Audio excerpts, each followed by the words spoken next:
Bismillahirrahmanirrahim. Alhamdulillahirabbil alamin wassalatu wassalamu ala asyrafil anbiya'i wal mursalin sayyidina Muhammadin wa ala alihi wa sahbihi ajma'in.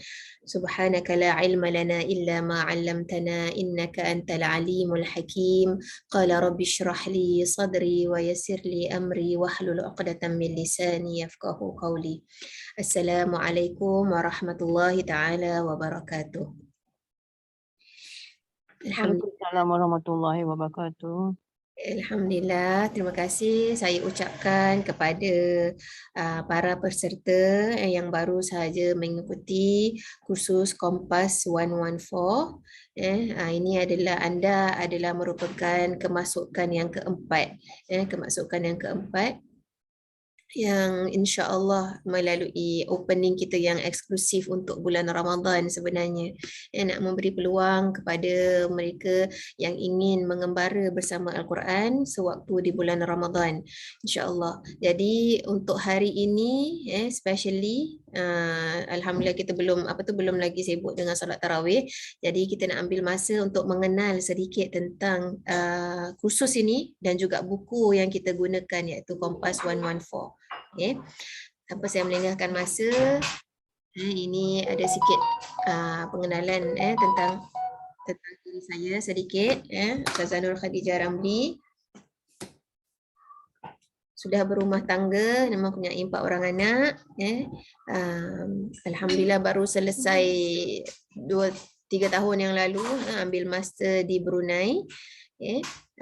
BA di Masjid Al-Azhar. Sebelum tu mendapat pendidikan di Madrasah Al-Junaid Al-Islamiyah hingga ke Periu. Jadi alhamdulillah saya ni sebenarnya full time saya housewife. Namun alhamdulillah mengajar yang paling lama adalah di Pergas, Persatuan Ulama dan Guru-Guru Islam Singapura. Masih lagi bersama Pergas oleh kerana Pergas di hujung minggu, dia bila waktu malam. Jadi alhamdulillah ada juga masa yang dapat saya bersama-sama dengan ENSG Empowered Women, yang mana alhamdulillah telah banyak kita bersama menggembling tenaga untuk membuatkan program-program dan aktiviti-aktiviti yang dapat memberi manfaat khususnya kepada wanita-wanita yang bekerja. Baik. InsyaAllah kita mulakan dengan niat moga Allah Subhanahu Wa Taala memberi kita pertolongan dan bantuan agar kita dapat menjadikan Al-Quran ini bukan sahaja kitab untuk kita baca dengan tajwid yang betul, tetapi juga untuk kita memikirkan, memahami maksud dan matlamat setiap surah yang Allah Subhanahu Wa Taala turunkan kepada kita. Kerana Rasulullah SAW bersabda, khairukum man ta'allama al-Quran wa 'allamahu. Sebaik-baik kamu adalah mereka yang belajar. Tengok Allah Rasulullah mulakan dengan yang belajar. Antara sebaik-baik kamu, maknanya sebaik-baik manusia tu adalah mereka yang mendalami ilmu Al-Quran. Dan kemudian baru dia cakap yang mengajarnya. Jadi anda semua alhamdulillah yang tergolong alhamdulillah adalah pilihan Allah yang telah menyahut seruan Allah Subhanahu Wa Taala untuk kita lebih memanfaatkan Al-Quran itu di dalam hidup kita insya-Allah taala. Bismillahirrahmanirrahim. Okey, sedikit pengenalan tentang modul ini. Okey, jadi modul Kompas 114 ini memang ia berkaitan dengan Al-Quran tetapi ianya bukan kursus tafsir. Ini saya nak kasih penekanan. Kursus ini adalah untuk lebih mendekatkan diri kita ini kepada Al-Quranul Karim. Dengan cara apa kita nak mendekatkan dengan Al-Quranul Karim, iaitu dengan kita memahami makna nama setiap surah tersebut. Okey. Kerana penamaan setiap surah ini memiliki rahsia dan keistimewaannya. Okay, dan yang meletakkan namanya pun telah ulama bersepakati bahawa adalah Allah Subhanahu Wa Taala yang berilham kepada Rasulullah untuk meletakkan nama tersebut. Okay, pastinya ada rahsia di sebalik setiap penamaan. Sama juga kita kalau nak namakan anak kita, pasti kita akan pilih nama yang baik, nama yang mungkin ada, contohnya dia beranak bulan Ramadan, jadi mungkin anak dia nama Ramadan ataupun bulan Syawal. Kadang-kadang ada sebab-sebab yang tertentu yang dinamakan. Maka begitulah juga dalam surah-surah di dalam Al-Quran. Ada kisah di sebalik setiap surah, ada kisah di sebalik setiap nama. Mengapa Allah namakan surah yang kedua di dalam Al-Quran tu Baqarah? Tak cantiklah nama lembu. Tapi sebenarnya ada hikmah dekat situ, ada rahsia mengapa Allah Subhanahu Wa Taala menamakan surah Baqarah itu supaya nak highlightkan jangan kita jadi golongan seperti kisah Al-Baqarah ini. Iaitu golongan yang Allah Subhanahu Wa Taala turunkan perintah kepada mereka untuk menyembelih kurban.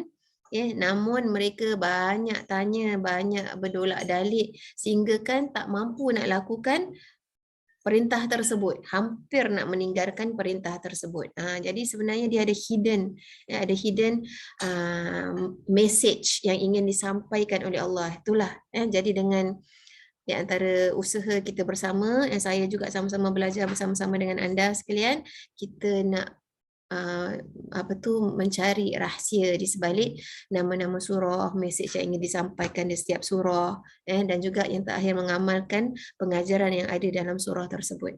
Okay. Maka oleh itu saya nak maklumkan bahawa surah modul ini bukan modul untuk memperbaiki bacaan Al-Quran. Kita tak ada, saya tak ada suruh satu-satu untuk baca ayat surah, tak ada. Dia juga bukan belajar tafsir ayat secara detail, tidak. Kalau nak baca tafsir ayat secara detail kita tak akan habis. Dan maksudnya modul ini adalah modul batu loncatan pertama untuk kita jatuh hati dengan Al-Quran. Macam gitu. Modul di mana kita nak sama-sama mengembangkan minat kita terhadap sesuatu surah. Apabila kita dah minat dengan satu surah, ya Allah saya nak sukalah pasal surah, contohnya surah An-Nahl ini, An-Nahl pasal lebah. Kita baru je belajar minggu lepas bersama batch yang kedua. Jadi dia kata, banyak sangat nikmat yang Allah Subhanahu Wa Taala sebut dalam surah An-Nahl. An-Nahl maksudnya madu, lebah. Jadi selain pada cakap pasal lebah, banyak rupanya nikmat-nikmat Allah yang lain. Jadi bila kita dah introkan macam itu, kalau siapa yang ingin mendalami lagi tentang surah An-Nahl, dipersilakan untuk buka tafsir, untuk dengar ceramah-ceramah ustaz tafsir yang mana menjelaskan lebih lanjut lagi tentang surah An-Nahl tu. Yang penting dalam modul ni kita dah tahu nama surah tu, apa mesej penting yang disampaikan oleh Allah, apa yang pengajaran yang kita boleh ambil secara keseluruhan, kita panggil helicopter view. Okay. Jadi modul ini memerlukan niat dan azam yang kuat daripada awak dan juga daripada tenaga pengajar, daripada saya. Semuanya pasti nak mendekatkan diri pada Allah, pastinya ada ujian, ada cobaannya. Namun kita berdoa kepada Allah Subhanahu Wa Taala, moga Allah beri kita kekuatan untuk terus istiqamah untuk mendalami modul ini, menjalani modul ini dengan terbaik. Okey. Ini sedikit gambaran penulis. Jadi anda juga tak semestinya boleh depend on saya punya kelas. Anda boleh Google YouTube, contohnya Tadabbur Surah Al-Kautsar contohnya, contoh. Kemudian nanti awak cari yang ada Ustaz Sya'ari, macam itu. Jadi dia adalah daripada Tadabbur Center dan anda boleh dengar. Kebanyakan syarah-syarahan tu dia akan basekan daripada bukunya ini, Kompas 114. Okay, saya sekali secara sepintas dahululah saya nak masuk kepada objektif surah ni.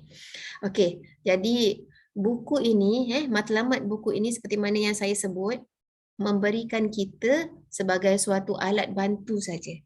Alat bantu untuk kita nak mula mengembara, sebab tu namanya kompas. Kalau kita nak masuk hutan, kita nak camping kan, kita mesti nak kena ada alat bantu nak pergi daerah east ke west ke kan. Jadi buku ini diharapkan kepada penulis, semoga ianya menjadi alat bantu untuk memulakan penerokaan kita kepada Al-Quran. Dan ia merupakan suatu overview. Jadi apa yang kita nak nampak tu dalam satu surah tu overview picture, helicopter view picture tentang apakah keindahan surah ini, apakah yang dititik beratkan di dalam surah ini. Jadi ia diibaratkan seperti kita panggil kalau kita pergi umrah, kita ada para mutawif ataupun yang ustaz-ustaz yang mana ajak kita ziarah, nanti dia cakap inilah dia kubur dekat Uhud ni, ada Pakcik Rasul Sayyidina Hamzah yang gugur di Medan. Jadi dia ceritakan sedikit tentang, tapi awak nak tahu lebih dalam lagi tentang perjuangan Sayyidina Hamzah, siapa yang bagaimana cintanya Rasul sallallahu alaihi wasallam kepada Pakcik Rasul ini yang banyak berjasa memberi perlindungan kepada Rasulullah sallallahu alaihi wasallam. Yang tu anda kena banyak lagi kaji, baca sendiri lagi dan tidak secara detailnya semuanya anda boleh dapatkan whole package dekat sini, tidak. Jadi kerana ilmu Al-Quran ni subhanallah sangat luas yang tidak maka semoga ianya menjadi suatu alat bantu kita. Okey. Yang terakhir insya-Allah, ini yang terakhir, kita punya introduction kita yang terakhir adalah di dalam buku ini dipaparkan, uniknya buku ini dipaparkan dengan akronim iaitu N, iaitu nama surah. Jadi maksudnya daripada mana ayat ini diambil, nama dia tu ada kat dalam surah tu ayat yang keberapa, macam gitu, ataupun apa hikmah penamaan surah tersebut dengan nama yang diberikan. Objektif surah tersebut, apakah tema dia, apakah inti message yang terpenting dalam surah tersebut.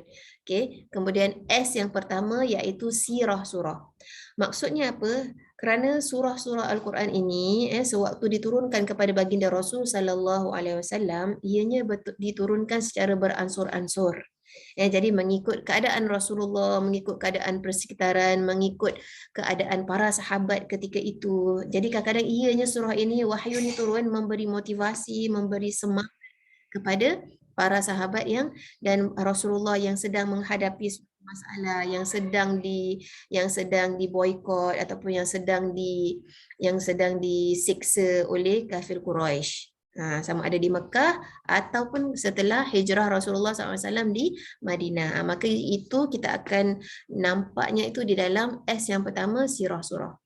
Kemudian M adalah munasabah. Munasabah tu perkaitan.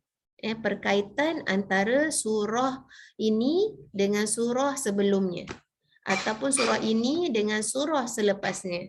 Okey, mengapa Allah Subhanahu Wa Taala menyusun lepas surah Fatihah datangnya surah Baqarah?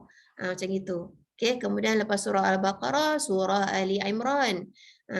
Kemudian surah An-Nisa, kenapa pula surah-surah panjang-panjang Allah mulakan di dalam Al-Quran? Kenapalah tak start dengan surah pendek-pendek? Kasih semangatlah kat kita sikit baru nak mula belajar contohnya. Kita akan bertanya demikian.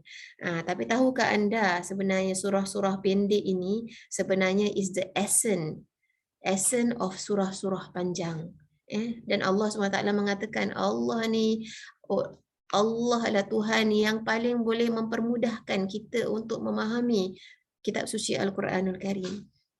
Walaupun surah yang terpendek dalam Al-Quran iaitu surah apa? Surah Al-Kawthar. Tapi ia mengandung banyak makna di dalam surah-surah panjang yang telah disebut oleh Al-Quranul Karim.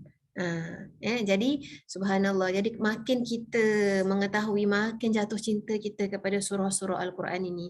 Jadi itulah sebenarnya matlamat kita untuk mengadakan modul ini. Jadi yang terakhir, S yang terakhir, segmentasi surah. Segmentasi surah tu maksudnya sub-sub topik yang ada di dalam surah tersebut. Okay, contohnya surah Baqarah kan panjang.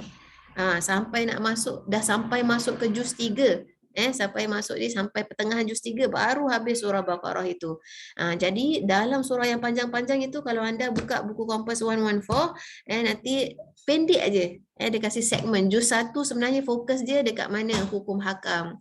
Juz 2 fokusnya tu dekat mana? Dekat ibadat. Juz 3 fokusnya sebenarnya dekat orang-orang yang menafkahkan hartanya di jalan Allah Subhanahu Wa Taala. Oh, barulah kita perasan. Oh, itulah dia yang kita inginkan. Nak menciptakan debaran-debaran, keseronokan apabila kita membaca Al-Quran, apabila kita membaca tafsir. Wallahu a'lam bisawab. Ini adalah sedikit gambaran awal kepada anda yang baru memasuki kelas Kompas 114 ini. Moga ia dapat terarah kerana anda akan bersama-sama dengan belajar batch yang kedua. Batch kedua ini dia apa tu? Kita dah sama-sama dengan saya. Hari ini adalah sesi ke-30 kami. InsyaAllah. Subhanallah. Alhamdulillah istiqamah batch 2 ni kejam pelik. Ini adalah sesi ke-30. Kita bersama untuk batch yang kedua. Jadi kita ni Alhamdulillah dah masuk pertengahan juz Al-Quran. Jadi anda yang baru batch, yang baru masuk ini, anda mendapat kelebihan. Nak mula daripada Quran, tengah-tengah Quran. Kenapa pula soalan ni? Kita akan sama-sama pelajari kenapa tengah-tengah Al-Quran itu adalah surah Al-Isra'. InsyaAllah nantikan bersama apabila kita mulakan kelas nanti secara formal insyaAllah bersama-sama dengan batch yang kedua. Sekian dahulu daripada saya. Assalamualaikum warahmatullahi wabarakatuh.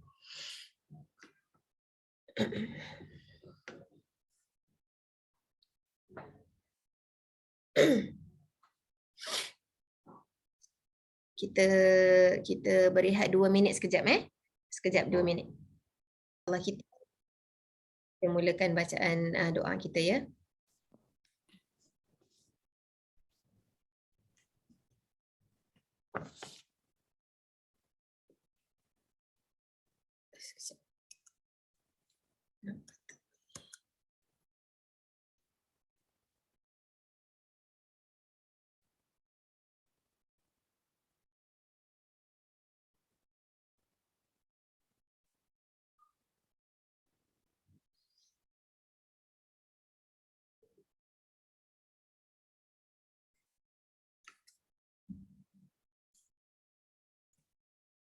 Kalau saya share screen tak boleh tutup pula saya punya ni.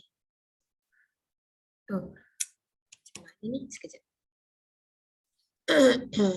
Kenapa komputer saya ni tak boleh?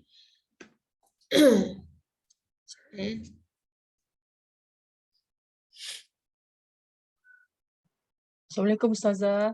Waalaikumsalam warahmatullahi wabarakatuh.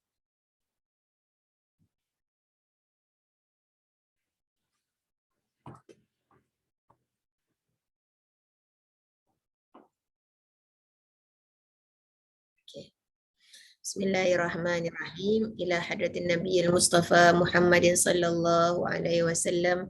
Summa al-Fatihatu bi niyatin naf'i wal intifa' wat ta'allumi wat ta'lim wal iqtida'i bin Nabiyil Mukhtar fi sirri wal ijhar wa bi niyatit tanasuri wat ta'awuni wat ta'adudi 'ala ad-din wa iqamati syari'ati sayyidil mursalin wa anna Allah yarzuqana kamalan nashati wal himmah wal jiddi wal ijtihad fi talabi 'ulumin nafi'ah والعمل بها مع الإخلاص وطول العمر في طاعة الله وحسن الخاتمة عند الموت وإلى حضرة النبي المصطفى محمد صلى الله عليه وسلم. We read Al-Fatiha with the intention to give and receive benefits, to teach and to learn, to follow the Prophet Muhammad sallallahu alaihi wasallam zahir and batin, and with the intention to cooperate, work together, and assist one another in Islam and in adhering to the Sharia of the Prophet. May Allah subhanahu wa ta'ala grants us complete determination and diligence in seeking beneficial knowledge, able to perform good deeds in sincerity and longevity in obedience to him, a good ending during the time of death, and to Hadratir Rasul sallallahu alaihi wasallam. Al-Fatihah. Bismillahirrahmanirrahim. Alhamdulillahirabbil alamin. Arrahmanir rahim. Maliki yaumiddin. Iyyaka na'budu wa iyyaka nasta'in. Ihdinas siratal mustaqim. Siratal ladzina an'amta 'alaihim ghairil maghdubi 'alaihim waladdallin. Amin. Bismillahirrahmanirrahim. Alhamdulillahirabbil alamin. Wassalatu wassalamu ala asyrafil anbiya'i wal mursalin sayyidina Muhammad wa ala alihi wa sahbihi ajma'in.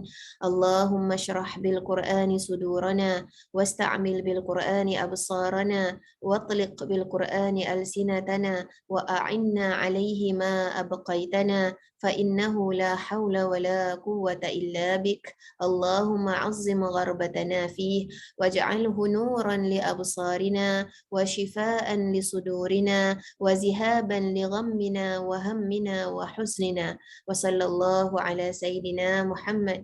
Ya Allah, ya Tuhan kami, lapangkanlah dengan Al-Quran dada kami dan pergunakanlah dengan Al-Quran mata hati kami dan permudahkanlah dengan Al-Quran sebutan lidah kami dan bantulah kami untuk menjaga ilmu yang telah dipelajari. Sesungguhnya tiada daya dan upaya kecuali dengan keizinan-Mu.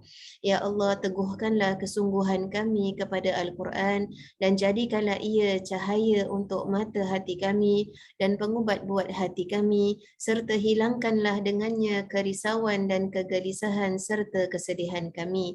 Wa sallallahu ala sayyidina Muhammad wa ala alihi wa sahbihi wa sallam walhamdulillahi rabbil alamin. Alhamdulillah. Saya tutup dulu.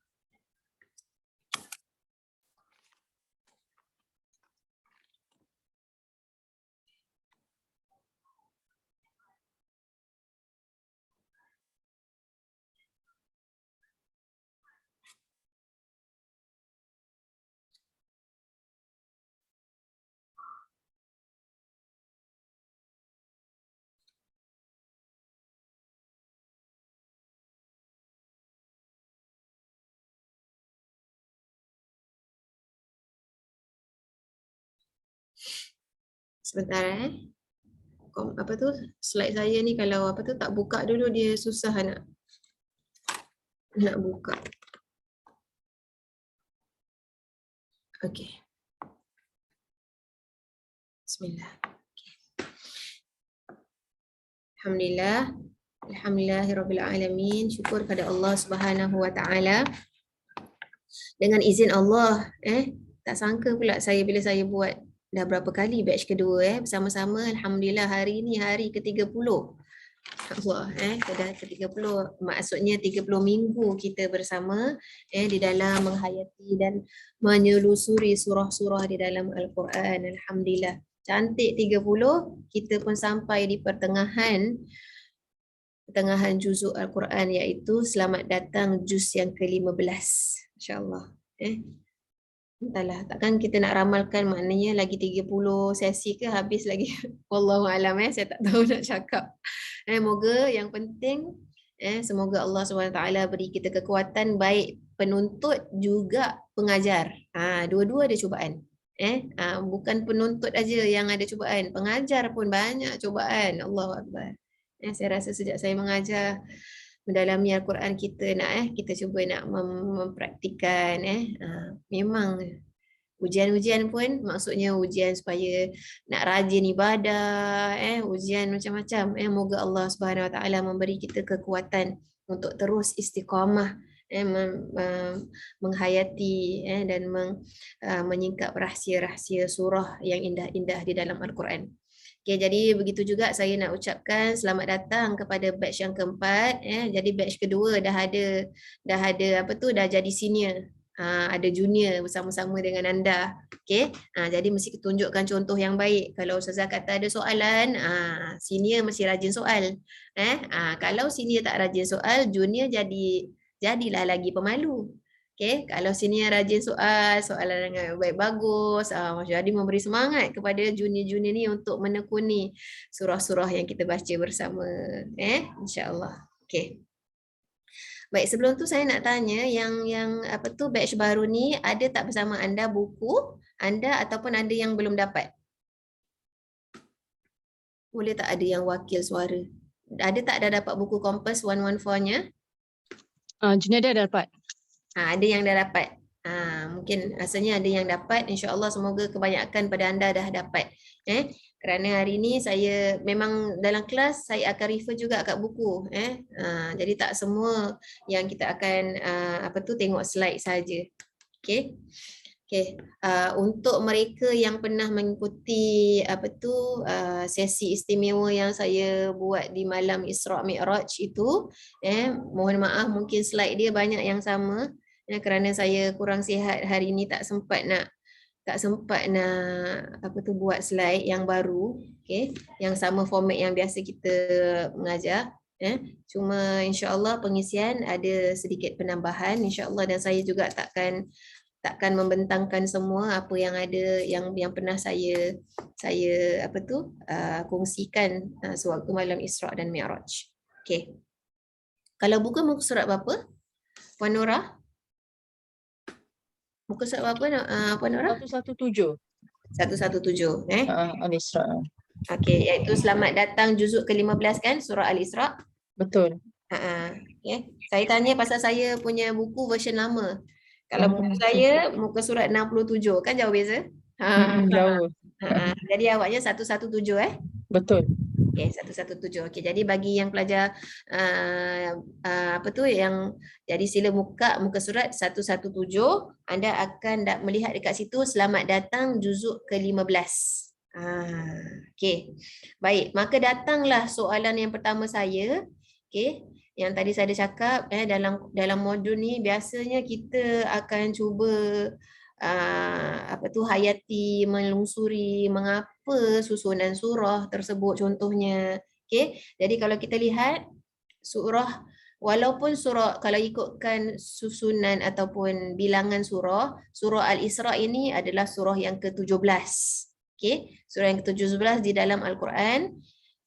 Namun dia terletak di dalam tengah-tengah juzuk, maksudnya kita di dalam jantung ke pertengahan juzuk ke-15. Okey. Maka tadi tu bila saya tengah pening-pening tak dapat nak tengok komputer tapi saya dengar para ulama, dengar syarahan, untuk menambahkan lagi apa yang kita boleh kongsi bersama pada malam ini. Cantik yang saya dapati adalah kalau mengikut sirah surah, turunnya surah Isra' ini adalah selepas peristiwa Isra' Mi'raj. Selepas. Jadi maksudnya surah ini datang menguatkan lagi bahawa apa yang telah Rasulullah lalui iaitu peristiwa Isra' dan Mi'raj ni adalah benar. Tapi tidak disebut Mi'rajnya. Hanya difokuskan kepada Isra'-nya. Kita akan tanya kenapa okey. Mungkin secara ringkas, Isra' tu jalan malam, kan?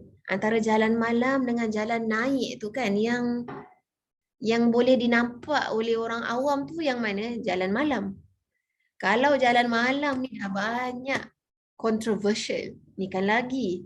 Kalau dimaklumkan tentang jalan daripada Baitul Maqdis naik ke langit, pastilah akan ramai yang tidak dapat terima Islam ni. Islam ni macam agama magic ke apa ni? Macam itu.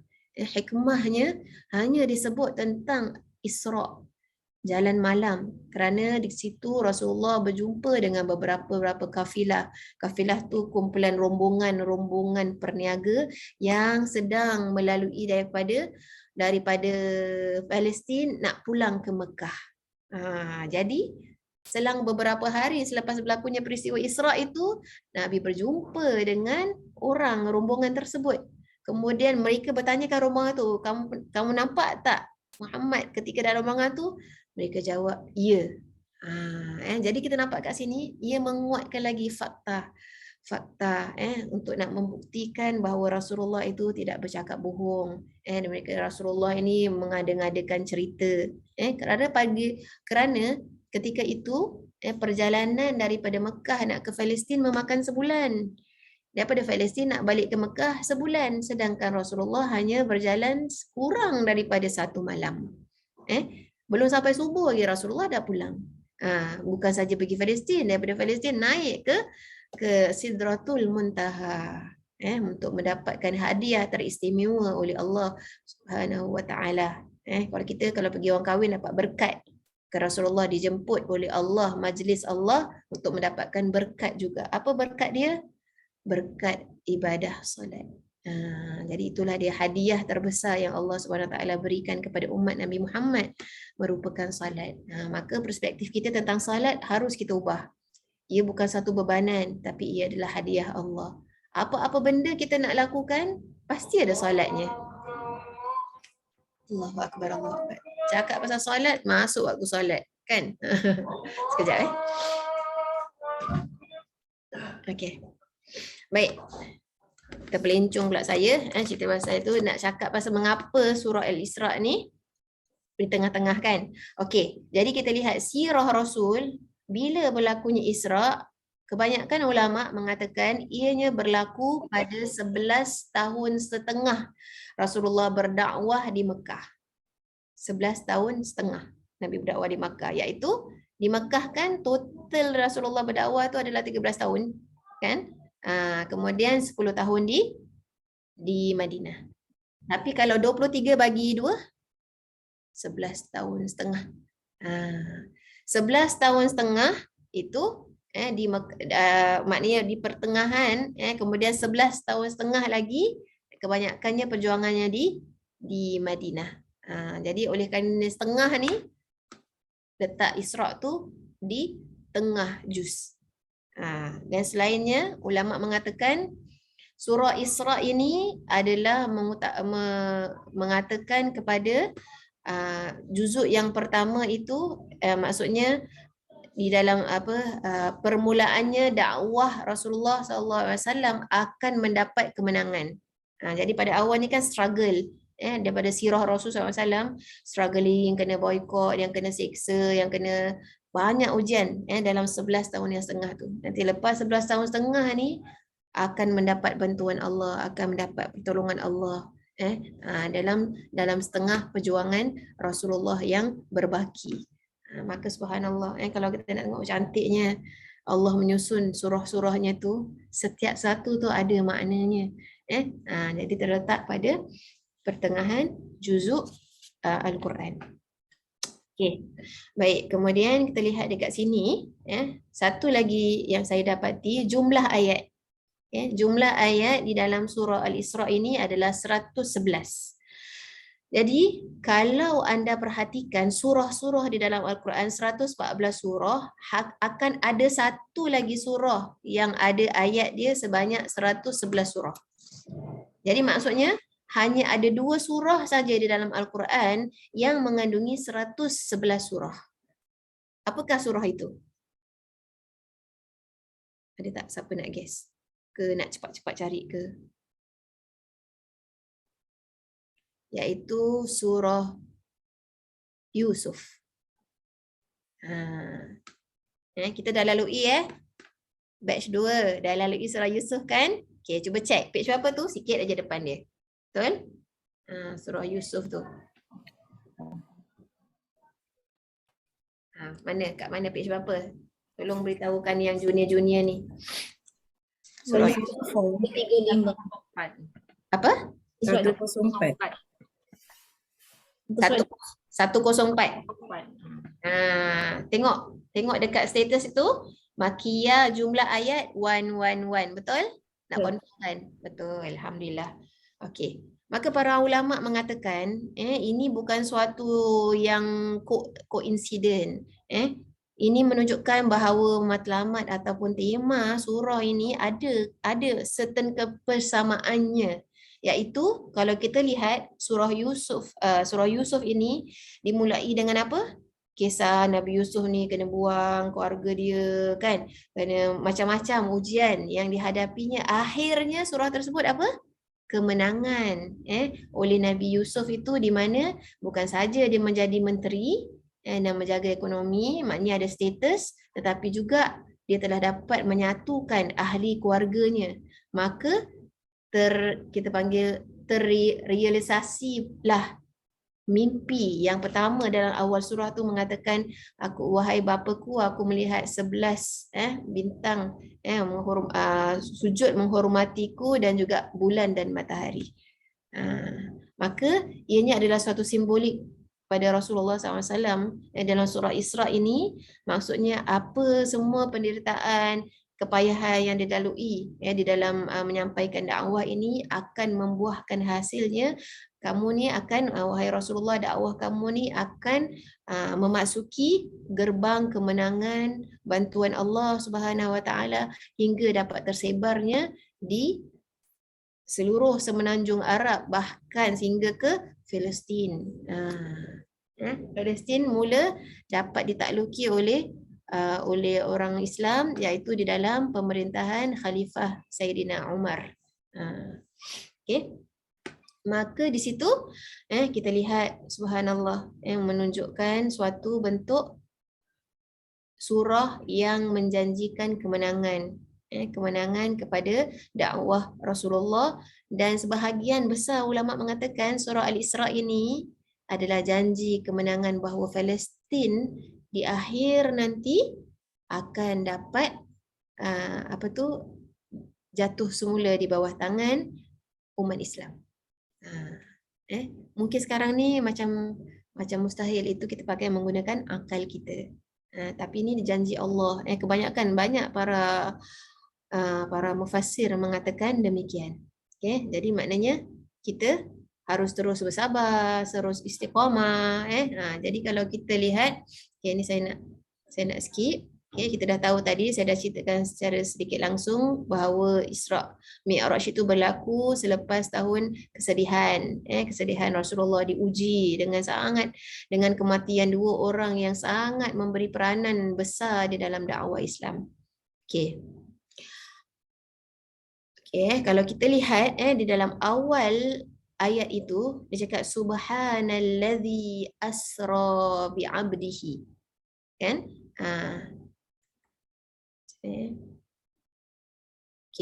Ini untuk makluman.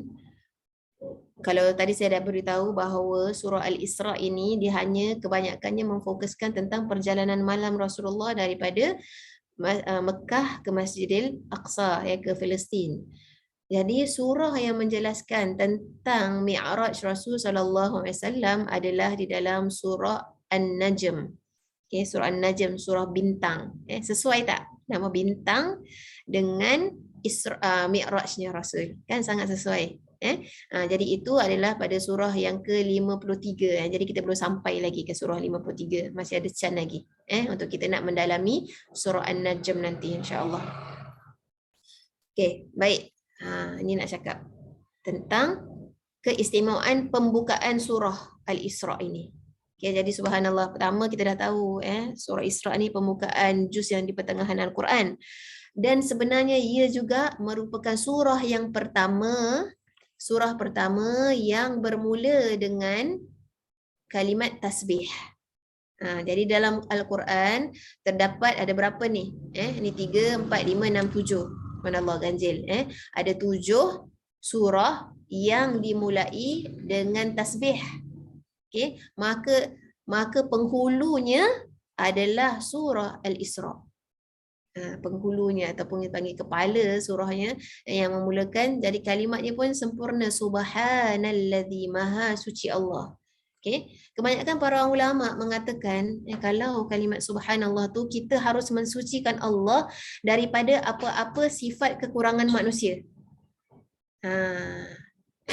Jadi ada sebahagian ulama mengatakan sampai macam gini. Ini saya tak kongsikan. Subhanallazi, kenapa surah Al-Isra ini datang selepas tu baru surah Kahfi? Betul? Lepas surah Isra baru surah Kahfi kan? Dalam surah Al-Isra ada kalimat subhana, maha suci Allah, di mana maksudnya tu kita bukan maksud tak gunakan akal, tetapi kuasa Allah itu kita harus mempunyai sifat keimanan yang Allah itu wakil, Allah tempat pergantungan kita. Kadang-kadang perkara yang kita rasa mustahil lah kita ni dapat laksanakan macam gitu. Tetapi kalau Allah inginkan sesuatu, ia tak akan mustahil. Ia berlaku. Contohnya kadang-kadang kita rasa, mungkin setiap orang pastinya ada pengalaman. Hari ni macam back to backnya kerja, contohnya, lepas tu malam nanti nak pergi ada kelas lah, ada nak uruskan keluarga lah dan sebagainya.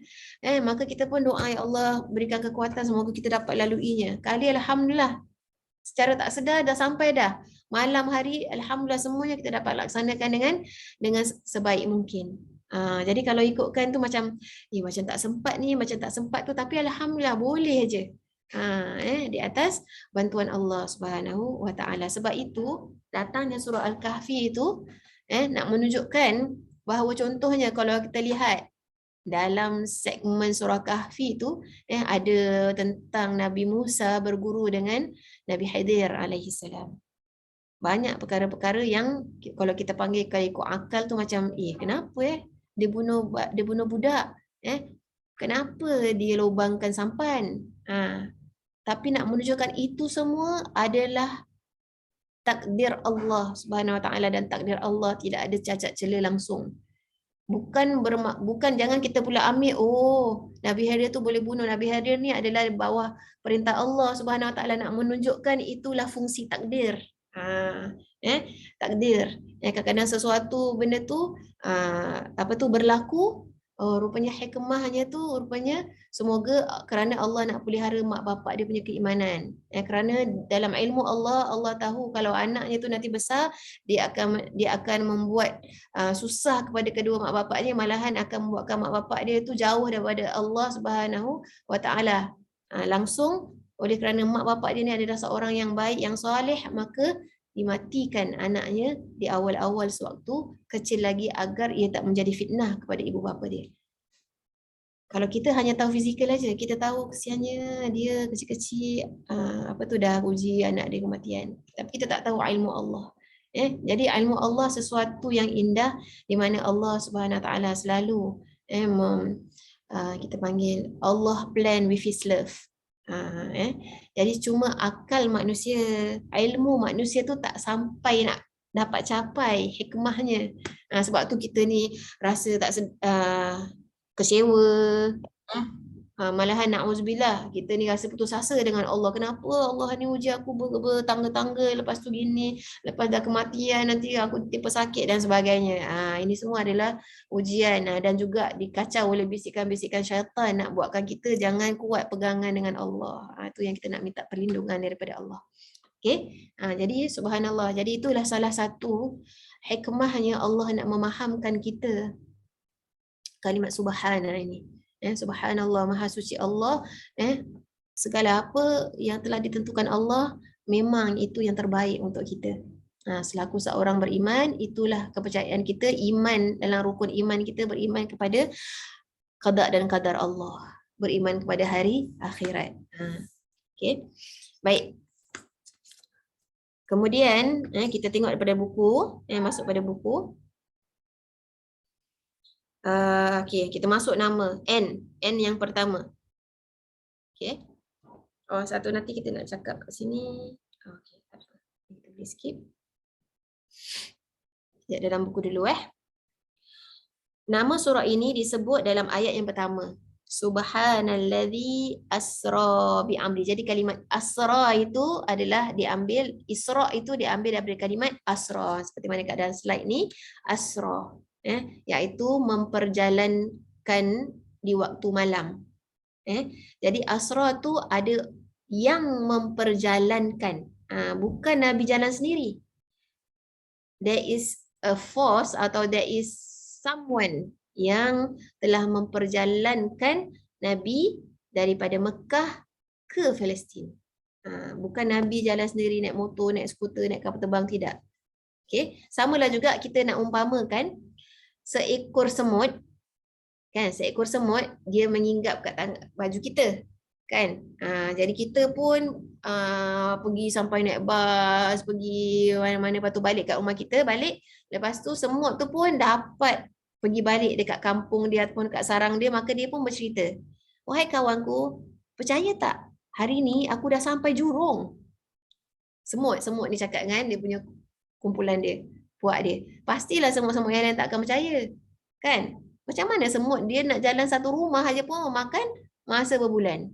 Ni kan lagi dia nak sampai jurung dan sebagainya. Padahal dia bersangkut kepada baju orang yang dia termelekat katakan. Maka begitulah simboliknya. Saya nak maksudkan supaya mudah difahami. Allah Subhanahu Wa Taala yang memperjalankan Rasulullah Sallallahu Alaihi Wasallam bi'abdihi. Jadi ini satu kalimat yang bagi saya harus kita ulang lagi sekali. Walau hamba. Kalau dari sisi pandangan manusia, kalau kita cakap dia ni hamba. Kita consider apa? Hamba duit. Hamba kerja. Hamba maksudnya dia tu macam apa pun macam gitulah hamba. Jadi kalau ikutkan hamba tu dari segi pandangan manusia tu hina, seorang yang hina. Sedangkan maid aja kita kadang-kadang kalau ada yang orang yang memperlakukan maid tu macam hamba. Jadi suatu maksudnya dipandang hina hina ke ataupun pekerjaan yang rendah lah di mata masyarakat. Namun di dalam Al-Quran kalimat abdihi ini walaupun maknanya dari segi lafzi tu dari segi lafaz ni maknanya hamba, tapi ini adalah hamba Allah. Hamba Allah sangat tinggi statusnya di sisi Allah. Kita tak tahu adakah kita ni diiktirafkan hamba Allah ke tidak. Adakah Allah ni nak tengok kita dah lah kalau kita kita belajar sains, kita tengok dunia ni padahal nak bezakan dengan planet-planet Jupiter, Uranus lebih besar lagi besar. Kita ni macam agaknya lagi kecil pada semut di mata Allah Subhanahu Wa Taala. Adakah kewujudan kita ni diperasan ke tidak pun kita tak tahu. Maksudnya apakah contribution yang kita dapat buat sehinggakan Allah nak perasan. Macam itu maksudnya. Jadi hamba Allah ni adalah satu status yang sangat tinggi di sisi Allah Subhanahu Wa Taala.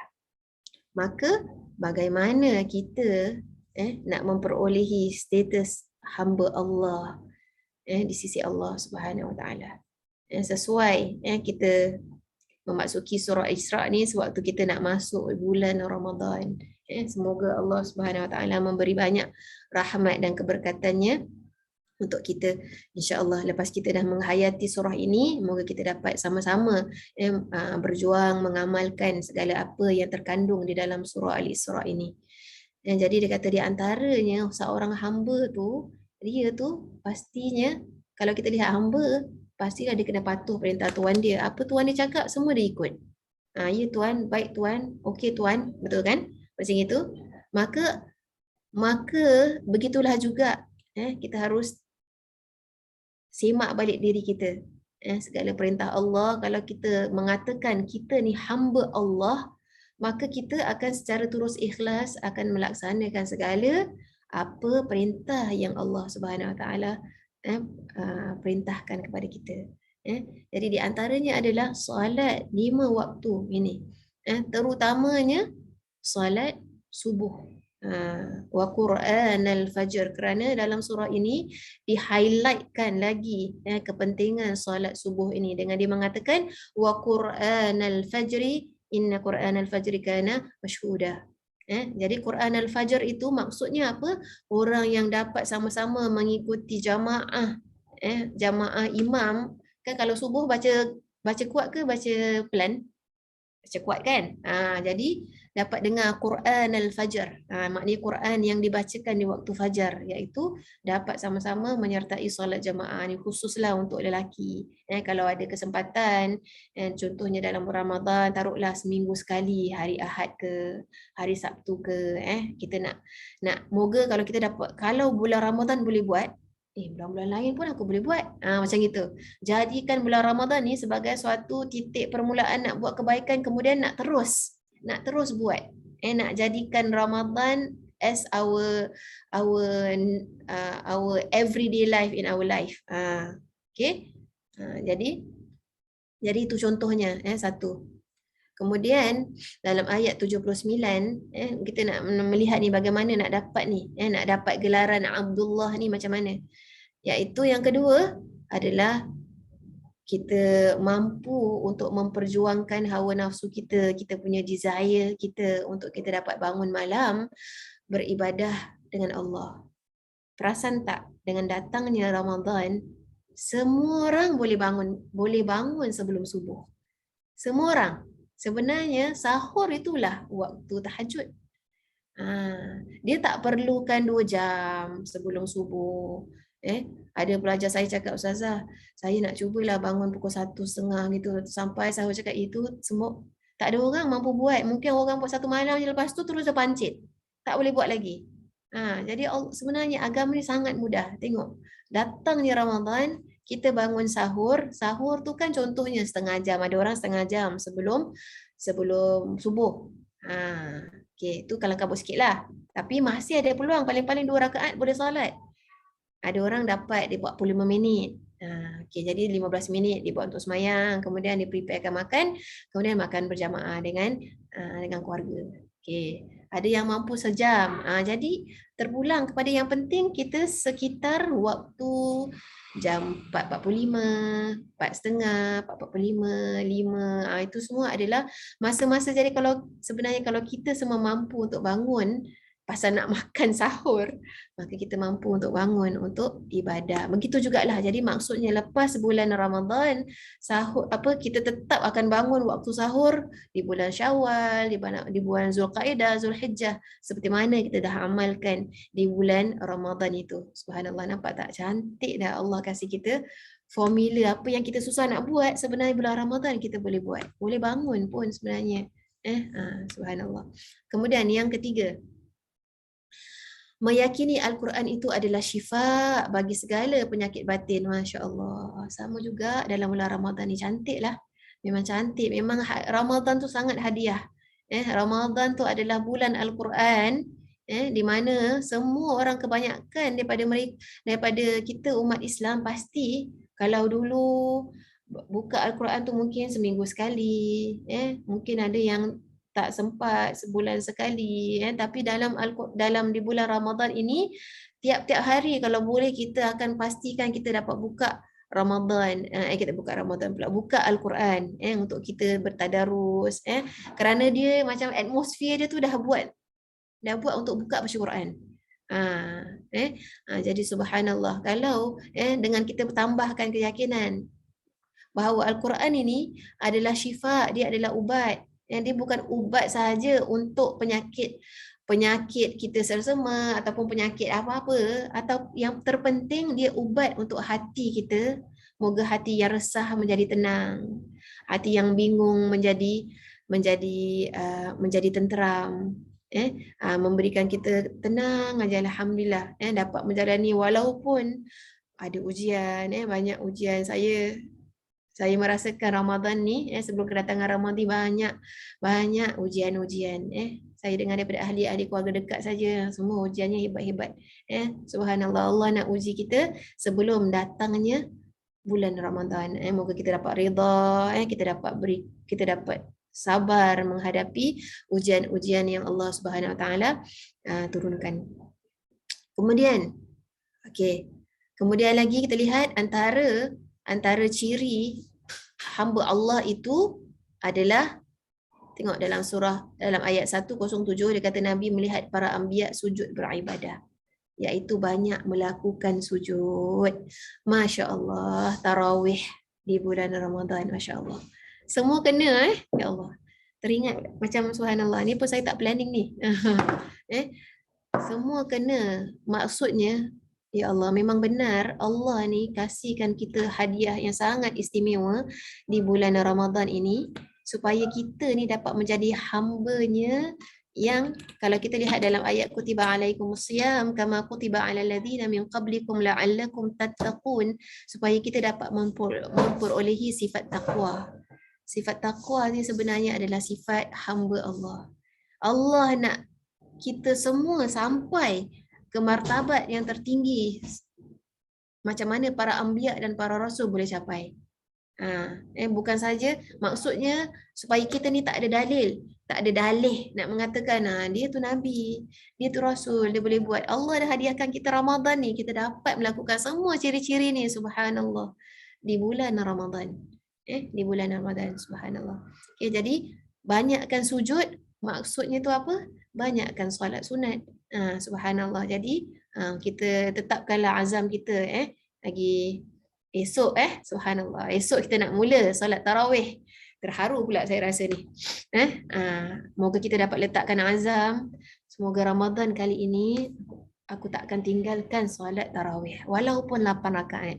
Walaupun ada masanya kita perlu solat sendirian. Kerana kerja, kerana urusan dan sebagainya. Tetapi jangan tinggalkan solat tarawih. Rugi. Kerana tarawih tu hanya setahun sekali. Sama juga dengan Ramadan, iaitu puasa tu setahun sekali. Itu tapi kadang-kadang kita boleh buat puasa sunat kan, tetapi tahajud pula. Tarawih ni dia tak ada lepas kita nanti Muharram ke apa nak sembahyang sunat tarawih lah, tak ada. Dia hanya eksklusif di bulan Ramadan. Maka sangat rugi kalau kita tinggalkan tarawih tu, dan sangat rugi kalau kita ada satu pendirian di mana alah tak apalah tu kan sembahyang tarawih kan sunat aja. Tinggalkan pun tak, maknanya tak buat pun tak apa. Sangat rugi, sangat rugi kerana dia hanya eksklusif yang Allah Subhanahu Wa Taala ciptakan di bulan Ramadan. Okey, maka kita tanamkan niat, kita tanamkan keazaman. Tak semestinya mesti nak lakukan di masjid. Kadang-kadang bersama-sama keluarga berjamaah di rumah itu juga sudah pahalanya sama dengan di masjid, kerana masjid berjamaah, di rumah pun kita berjamaah, maka kita akan dapat pahala yang sama. Cumanya kalau kita buat di masjid, kalau siapa yang mampu, kita tengoklah, kalau untuk keluarga saya dah plan dah dengan anak-anak semua, dengan suami, kita buat masa Sabtu dengan Ahad, pergi ke masjid, kita boleh book lah Sabtu Ahad, kerana anak-anak semua sekolah, kadang-kadang ada yang balik lambat, jadi kesian pula nanti penat esokkan harinya. Jadi kita buat Sabtu Ahad, tapi Senin sampai Jumaat kita tarawih berjamaah di rumah. Jadi latih juga anak-anak yang lelaki tu untuk mereka buat giliran, mereka pun boleh jadi imam. Jadi itu suatu perkara yang kita boleh usahakan, kita boleh rancang bersama. Okay. Kemudian yang terakhir, bermusafir untuk memahami ayat-ayat Allah, menghayati kebesaran Allah di sekeliling kita. Subhanallah, ada juga orang kan dia suka tarawih hari ni pergi masjid Taqwa, nanti kemudian pergi masjid Ghufran, lepas tu naik pergi masjid Yusof Ishak, lepas tu ada orang suka. Ada orang yang suka mengamalkan macam itu supaya dapat tengok keindahan Allah, keindahan masjid-masjid Allah, kemudian imam-imamnya suara yang sedap melaungkan ayat-ayat Al-Quran. Jadi kalau mungkin ada keluarga yang suka buat macam itu, saya pernah berjumpa. Jadi alhamdulillah, jadi kalau dia buat macam itu, dapatlah dia melihat lebih membuka macam-macam cara, macam-macam gaya, kemeriahan berjamaah solat di masjid. Okey. Maka inilah dia di antara key performance indicator kita.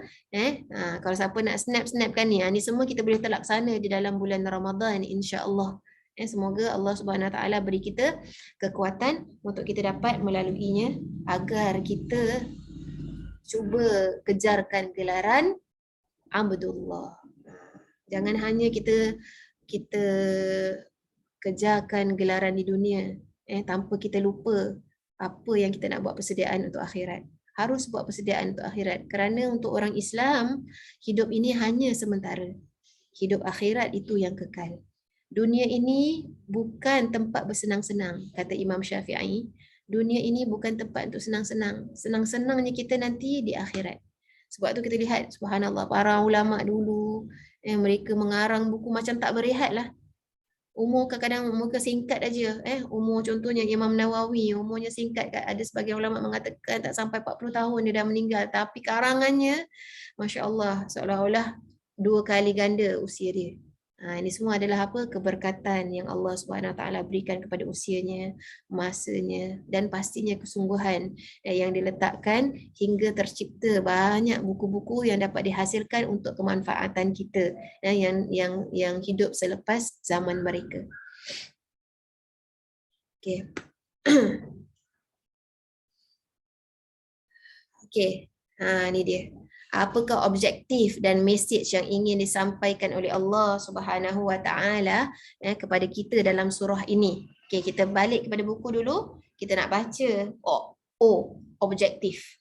Semua orang boleh membaca ayat-ayat Allah Subhanahu Wa Taala, namun tidak semua ditunjukkan maksudnya oleh Allah Subhanahu wa Ta'ala. Maksudnya apa? Yalah, kita semua baca Al-Quran. Tapi kadang-kadang nak dapat, nak connect our heart dengan surah itu, kadang-kadang kita tak faham. Memang kita tak akan faham kalau kita tak mendalami ilmu Al-Quran. Bukan senang kita nak mengorek mutiara dalam Al-Quran. Kita harus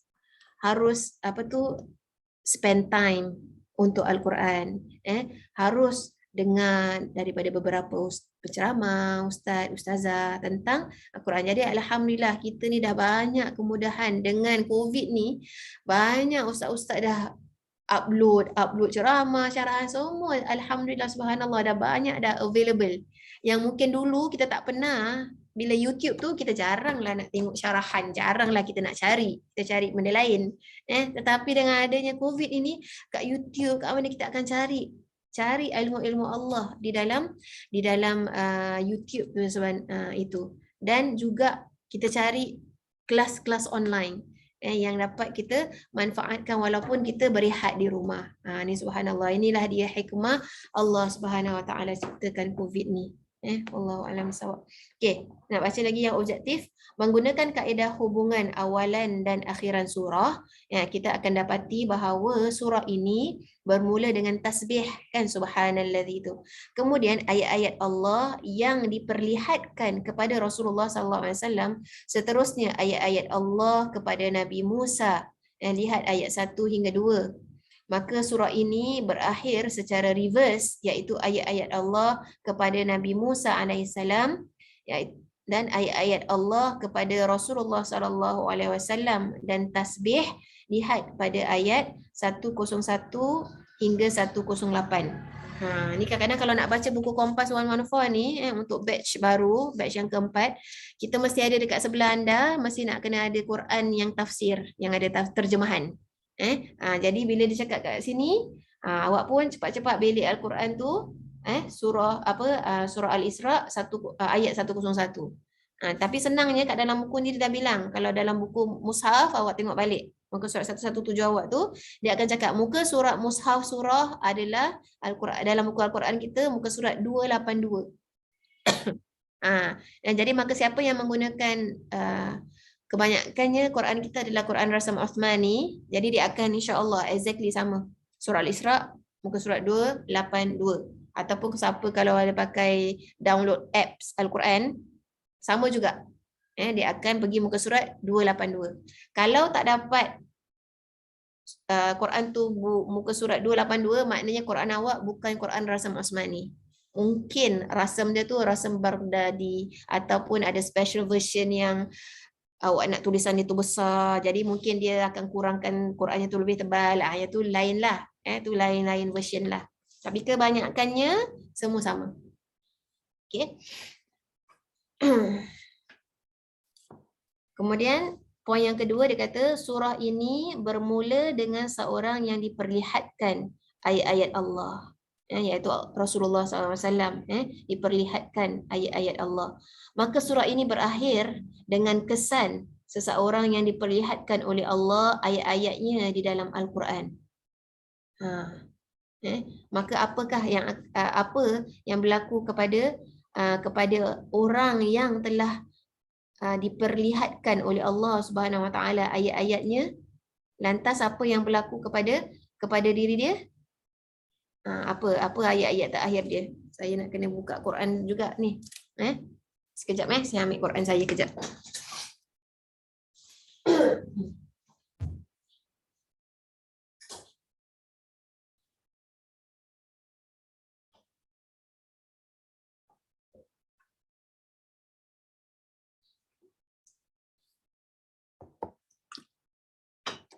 Okey. Baik. Saya nak cuba tengok. Okey, surah Al-Isra, okey, ayat yang terakhir. Ayat terakhir awak kena pergilah dekat muka surat yang terakhir dia. Subhanallah. Apa jawapan dia? Siapa boleh agak? Dia memuji Allah, segala puji bagi Allah yang tidak mempunyai anak dan tidak pula mempunyai salah. Tidak akan puji Allah. Qul alhamdulillahilladzi. Okey, betul. Itu yang terakhir. Maksudnya dia tidak akan mensyirikkan Allah. Dia akan sangat yakin tentang keesaan Allah, kekuasaan Allah. Dan kalau kita ambil ayat yang satu lagi, ayat sebelum dia, itu adalah apa? Tanda sujud, kan? Ayat sajadah. Maksudnya orang yang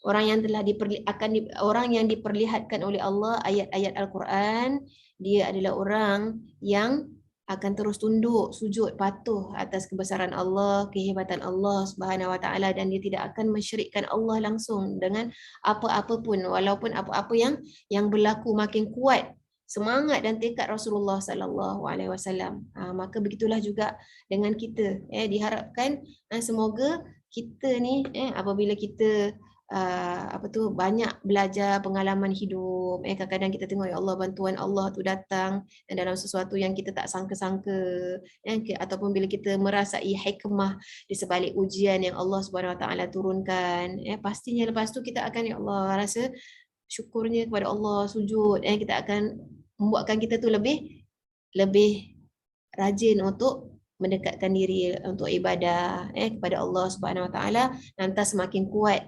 keimanannya kepada Allah. Itu maksud dia. Okey. Jadi jawapannya tu awak kena tulis sendiri. Kadang-kadang memang Ustaz Syahri ni sengaja dia tak nak spoon feed semua-semua, nak kena rujuk, sebab tu dia kata ni kompas saja. Kalau nak tahu lebih, pergi kat Quran tersebut, pergi dekat tafsir. Okey. Poin yang ketiga, surah ini bermula dengan tasbih dan perjalanan fizikal seorang rasul, maka surah ini berakhir dengan tasbih dan perjalanan spiritual seorang hamba melalui salatnya. Masya-Allah. Ada kalimat subhana. Wa yaqulu subhana rabbina, yang ni ayat 108. 08. Okey. Jadi subhanallah. Jadi kita nampak kat sini surah ini bermula dengan tasbih subhana. 3 ayat sebelum nak tutup surah ini, Allah keluarkan lagi kalimat subhana. Wa yaquluna, dan mereka berkata subhana rabbina in kana wa'du rabbina lamaf'ula. Maksudnya apa yang Allah Subhanahu Wa Taala katakan, Allah janjikan, semuanya pasti terlaksana. Jadi ini nak menunjukkan apa? Nak sebagai satu tanda kemenangan kepada Rasulullah SAW juga, dan juga nak mengatakan kepada kita dalam dalam usaha kita mendekatkan diri kepada Allah, pasti banyak kepayahan. Pastinya banyak kepayahan. Pastinya ada kesusahan, akan adanya rintangan, akan ada kata-kata dan sebagainya lah yang anda akan hadapi. Tapi kalau kita berpegang dengan kata-kata Allah, dengan perintah Allah itu, pastinya anda akhirnya akan merasai kemanisan iman tersebut. Pastinya kita akan mendapat tempat yang sejuk nanti di alam kubur, yang tenang nanti kita tidak di alam barzah. Kita akan mendapatkan kitab kita di tangan kanan ketika suhuf kita, suhuful a'mal, buku-buku amalan kita diberikan oleh Allah Subhanahu Wa Taala. Itulah kemenangan yang besar. Itulah kemenangan yang sebenar di dalam Islam. Itulah kemenangan kita.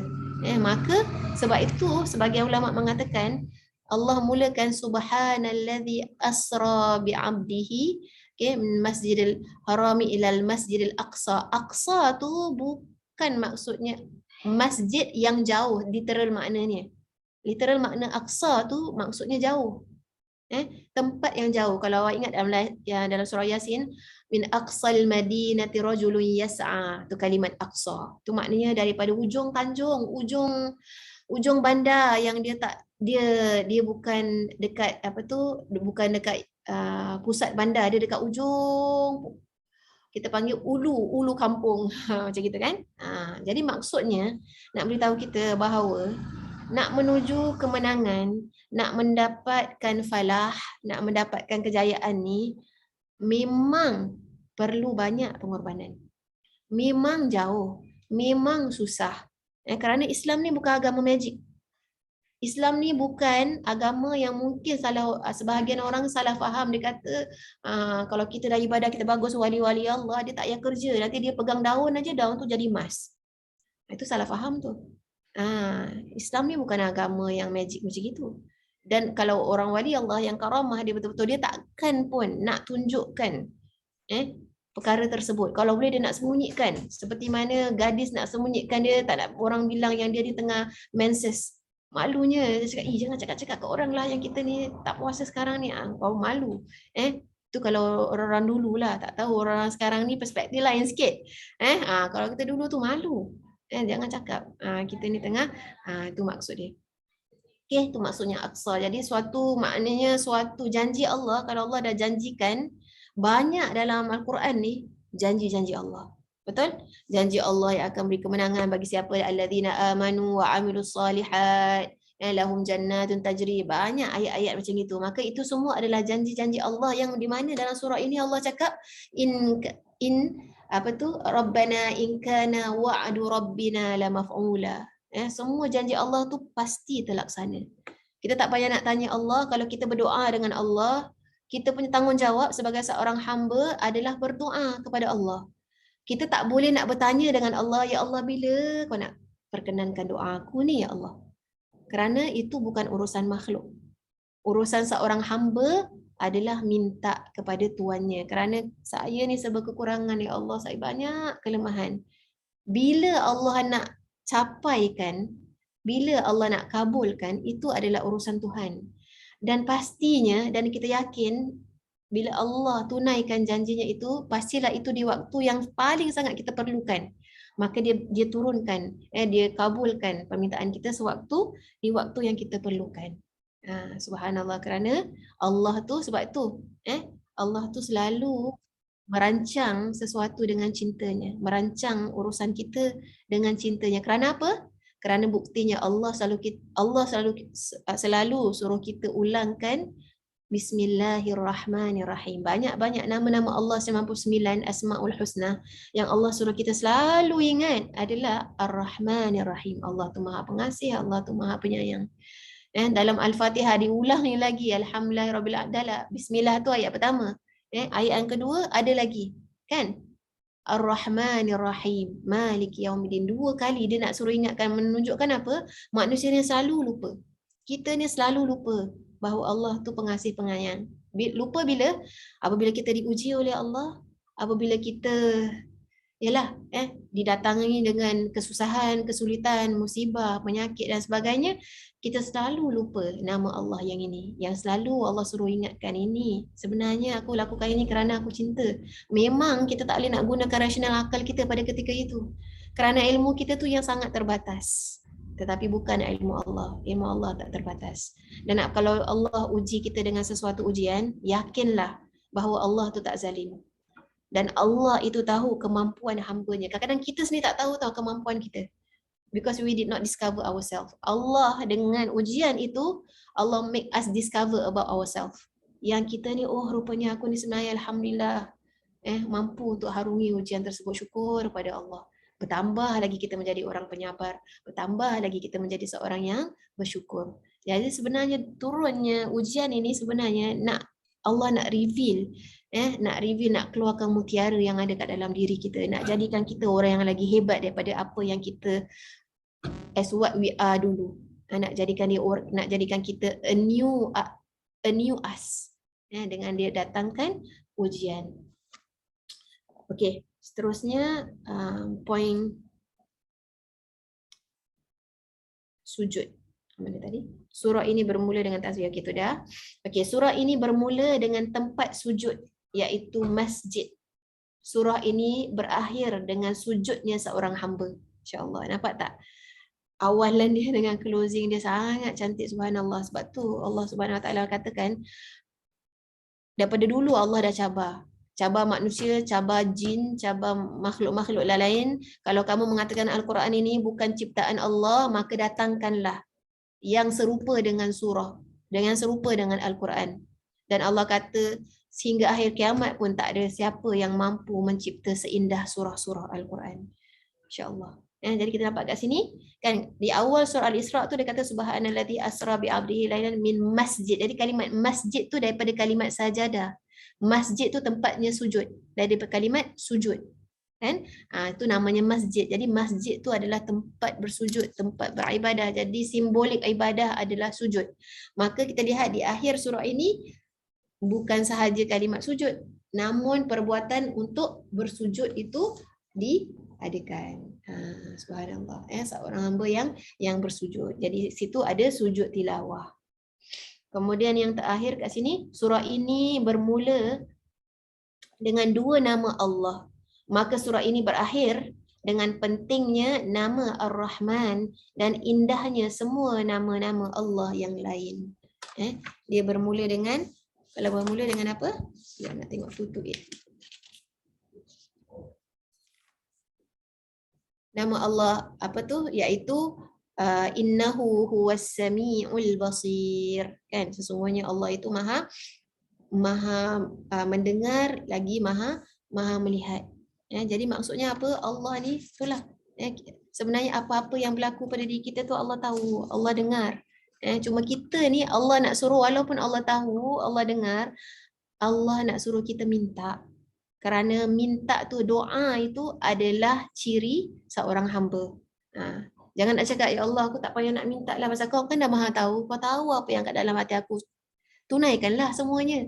Alamak sombongnya pula. Sombongnya kita. Kalau kita, maksudnya kiasu betul lah kita. Kalau kita nak macam itu. Jadi kita ni kalau boleh tulis. Hari ni lah, hari terakhir ni kita nak tulis ni. Pasal besok nak kena start baca. Doa-doa, apa-apa permohonan-permohonan yang kita nak mintakan kepada Allah SWT. Khususnya lagi di bulan Ramadan, bulan rahmat, bulan keberkatan. Nak minta kepada Allah. Kemudian maka Allah tutupi dengan nama-nama Allah. Nama-nama Allah yang indah. Subhanallah. Okey. Maka itu di antara kita nampak sikit-sikit objektif. Okey, kalau kat dalam slide saya pula, objektif surah Al-Isra ini adalah perpindahan, okey, perpindahan tanggungjawab ataupun beban wahyu yang dulunya diberikan kepada kaum Bani Israel, kaum nabi-nabi yang terdahulu. Namun dengan kita lihat Rasulullah SAW yang mengimami para anbiya di malam Isra dan Mi'raj itu, ketika Rasulullah bertemu dengan semua para nabi dan para rasul, menunjukkan bahawa sekarang mereka semua mengikut kerana Rasulullah sekarang ni yang memimpin. Maksudnya tak nak cakap beban, maksudnya kalimah Allah ini sekarang ini jatuh dipikul oleh umat Nabi Muhammad sallallahu alaihi wasallam, Nabi Muhammad dan umatnya, untuk melaksanakan yang terbaik, untuk nak mengaplikasikan segala apa yang terkandung di dalam kitab suci Al-Quran ini, kitab yang diwahyukan oleh Allah. Dulu pun Allah dah wahyukan kitab-kitab yang terdahulu. Sebenarnya semua kitab-kitab yang terdahulu itu ada esennya di dalam Al-Quran. Semua ada dalam Al-Quran. Dan kita dah rasanya batch 2 ada sikit-sikit dah pelajari dah konten Taurah itu sikit, konten Injil sikit. Kalau kita baca surah Sabbihisma Rabbikal A'la pun kita ada baca fi suhufi Ibrahim wa Musa. Semua sebenarnya dia punya gist dia dah ada di dalam surah-surah dalam Al-Quran ini. Okey, maka sekarang ni sampailah masanya kita umat Nabi Muhammad pula nak memikul apa, nak memikul seperti mana Rasulullah SAW tunjukkan kepada kita, sampaikan message rahmatan lil alamin, message Al-Quran ni, message keamanan, message kasih sayang seperti mana yang terdapat dalam Al-Quran.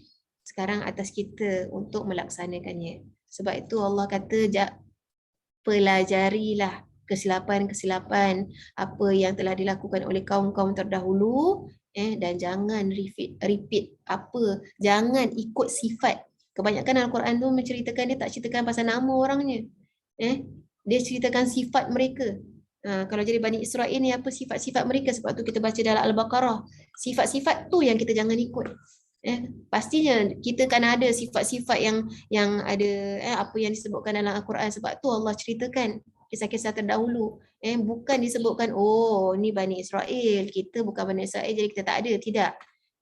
Apa yang Allah ceritakan pastinya ada pada sifat-sifat tu pada kita, di kalangan masyarakat kita, yang mana kita harus ambil iktibar dan jangan kita ikuti sifat-sifat buruk tersebut yang telah disebut di dalam Al-Quran. Alhamdulillah. Okey, dah faham dia punya maksud. Okey, mesej utama. Okey, sirah surah.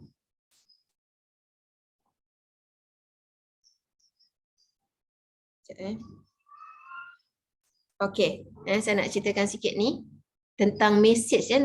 Kalau kita cakap mesej, itulah dia. Mesej yang kita pikul sekarang ni adalah mesej Al-Quran. Kan? Sebab itu kita lihat surah yang paling banyak sebut. Kalau kita lihat kat sini, kan? Kalimat Al-Quran itu disebut 11 kali di dalam surah Al-Isra.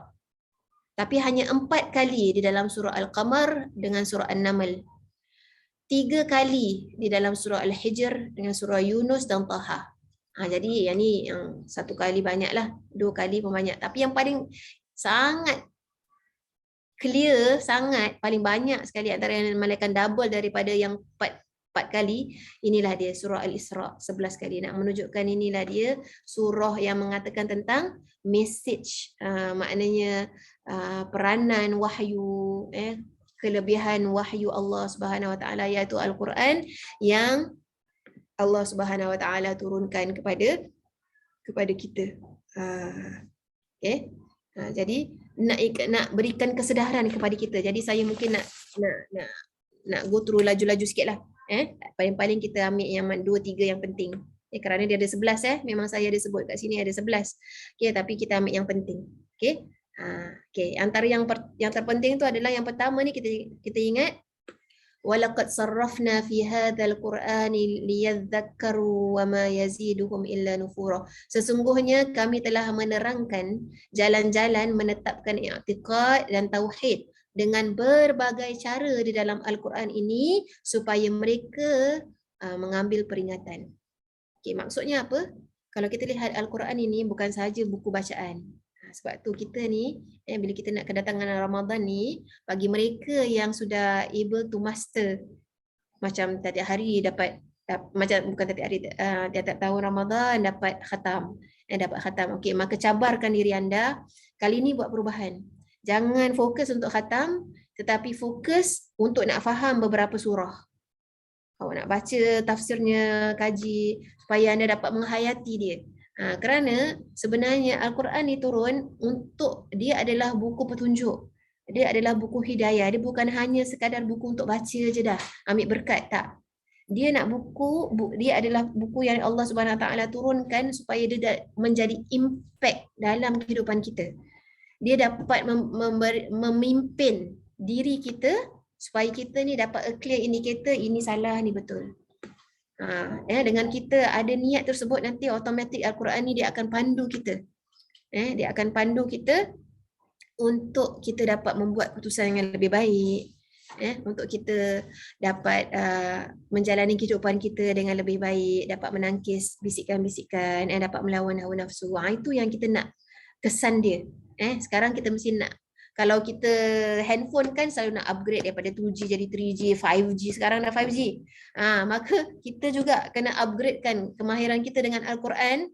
Bukan hanya sekadar mahir baca tajwid dan sebagainya, mesti nak sekarang ni mahir untuk nak memahami. Nak memahami mesej yang ingin disampaikan dalam Al-Quran supaya dapat rasa, oh subhanallah, manisnya surah-surah ni dalam Al-Quran, dalam kehidupan kita. Okey.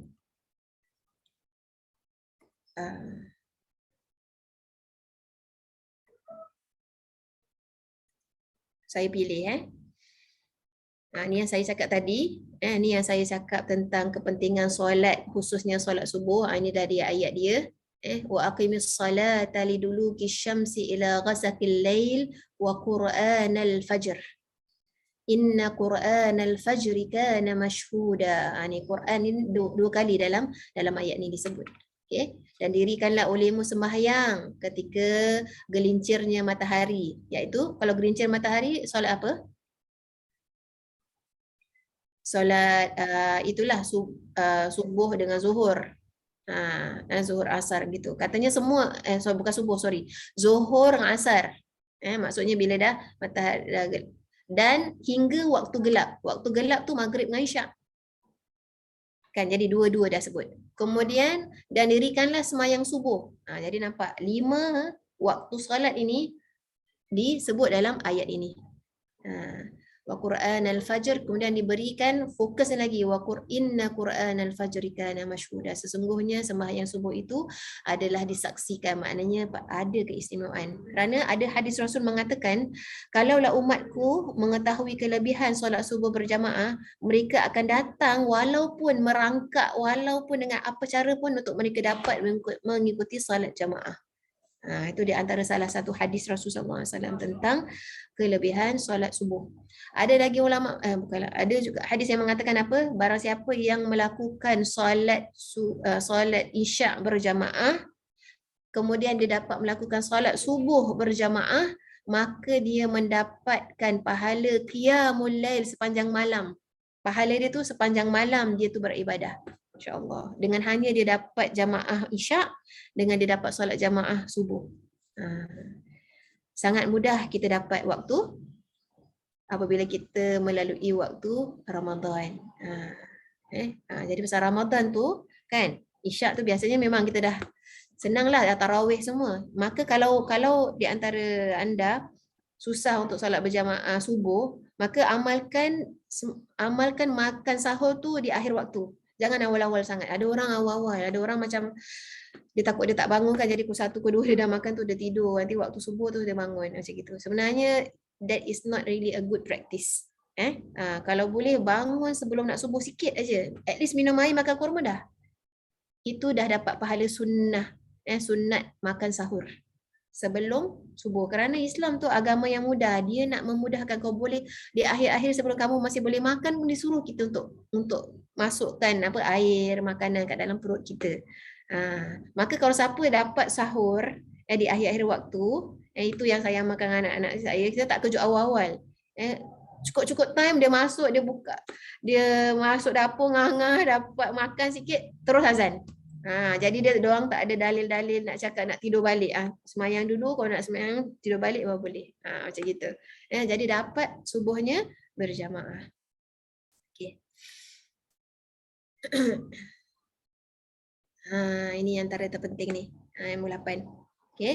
Iaitu ayatnya wa nunazzilu minal Qur'ani ma huwa shifaa'un wa rahmatun lil mu'minin. Dan sesungguhnya kami, yakni Allah, menurunkan Al-Quran itu beransur-ansur, munazzil, maknanya beransur-ansur turunnya kepada Rasulullah selama 23 tahun. Rasulullah menerima wahyu hinggalah lengkap Al-Quran ini. Dan ayat suci ini yang mana ianya menjadi ubat penawar dan rahmat bagi orang-orang yang beriman. Jadi Al-Quran ni kita harus melayaninya sebagai kitab syifa dan rahmat. Dia adalah kitab rahmat, sebab tu dia bukan macam kitab-kitab yang biasa. Sebab itu dia ada adab-adabnya. Kalau kita mempunyai Al-Quran, kalau boleh jangan empat-empatkan dia dengan buku-buku lain. Kalau Al-Quran semua Al-Quran, kalau boleh letakkan dia di tempat yang tinggi, tempat yang istimewa. Kalau kita mampu untuk berinteraksi dengan Al-Quran secara fizikal tu kita dah jaga, insya-Allah. Lama kelamaan hati kita ni akan merasakan kehebatan Al-Quran itu. Dengan pertamanya kita, cara handling kita dengan Al-Quran tu kita jaga. Kan kalau orang dulu kan selalu kita akan buat apa? Orang dulu lepas baca ngaji kita muka cium, peluk gitu kan. Tak tahulah sekarang ni masih buat macam gitu. Kalau boleh kita amalkan, ni satu perkara yang sangat baik untuk kita amalkan, biar physically kita ada interaction dengan Al-Quran. Jadi kita amalkan setiap kali lepas kita baca Al-Quran, cium dia, peluk dia. Bila peluk tu mungkin kita rasakan, ya Allah Tuhanku, jangan serapkanlah, apa macam gitulah, doalah sikit dengan Al-Quran ni. Kerana sebahagian ulama Al-Quran ni mengatakan Al-Quran ni dia macam apa dia macam kita panggil pasangan kita sebenarnya, sama ada ialah kalau kita perempuan cakaplah boyfriend, cakap girlfriend kan, yang di mana dia sangat jealous Dia adalah orang pasangan yang sangat jealous. Maksudnya kalau kita tak layan dia dengan baik, nanti dia tak nak bukakan dia punya rahsia-rahsianya kepada kita. Tapi kalau kita sayang dia, kita selalu baca dia, dia pun suka. Dia suka nak rapat dengan kita, dia akan berikan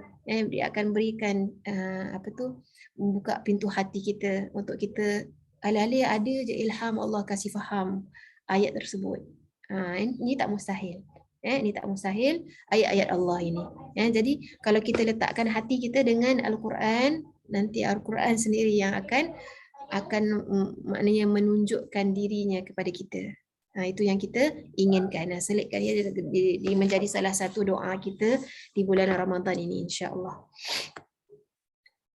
Okey.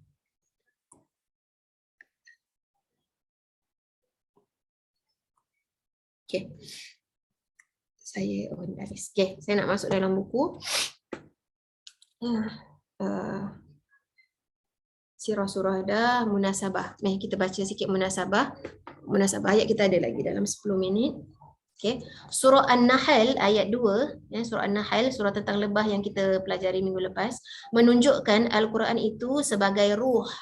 Okey, ruh. Maka surah Al-Isra ini pula, kalau kita lihat ayat yang ke-85, menunjukkan bahawa ruh antara perkara yang akan ditanya, iaitu dicari-cari jawapannya oleh manusia dan sebahagian daripada perkara yang telah diputuskan oleh Allah Subhanahu wa taala. Ayat 85. Sekejap nak tengok ayat 85 ni. Wa yas'alunaka 'anir ruh qulir ruhu min amri rabbi wa ma utitum minal ilmi illa qalila. Itu maksud dia. Yang maksudnya tu apa? Kerana dalam ayat yang kedua tu dia kata Al-Quran itu sebagai ruh. Okey, maka nak menunjukkan apa? Jadi apa yang kita dapat faham daripada sini, maknanya nanti kita pun akan ditanya oleh Allah Subhanahu Wa Taala bagaimana hubungan kita dengan Al-Quran. Bagaimana kita memperlakukan kitab yang Allah Subhanahu Wa Taala turunkan kepada kita. Adakah kita memperlakukannya seperti mana Bani Israel memperlakukannya, ataupun kita dah tolak dia jauh-jauh jadi macam buku cerita, macam buku-buku yang lain. Inilah dia, kita akan dipersoalkan oleh Allah Subhanahu Wa Taala tentang tanggungjawab kita dengan Al-Quran. Jadi bukan saja membaca, tapi memahami, mengamalkan, menghafal, menjaga di dada kita. Semoga dianya nanti akan menjadi syafaat. Al-Quran ini menjadi syafaat untuk kita di hari akhirat nanti. Yang mana tidak ada pertolongan yang dapat membantu kita kecuali Allah Subhanahu Wa Taala. Apa yang diizinkan oleh Allah. Kemudian seterusnya, manusia terdiri daripada elemen jasad dan roh. Maka surah An-Nahl itu menyebut mengenai alam ini menawarkan syifa kepada penyakit fizikal manusia. Okay. Maka surah Al-Isra pula menyebut mengenai Al-Quran itu yang menjadi penawar, iaitu syifa kepada segala penyakit kerohanian manusia. Ayat 82. Wa nunazil yang tadi kita bacakan, wa nunazilu minal qur'ani ma huwa syifa. Masa dekat surah An-Nahl itu Allah sebut bahawa dekat dalam perut lebah ini ada syifaun linnas. Itu untuk fizikal.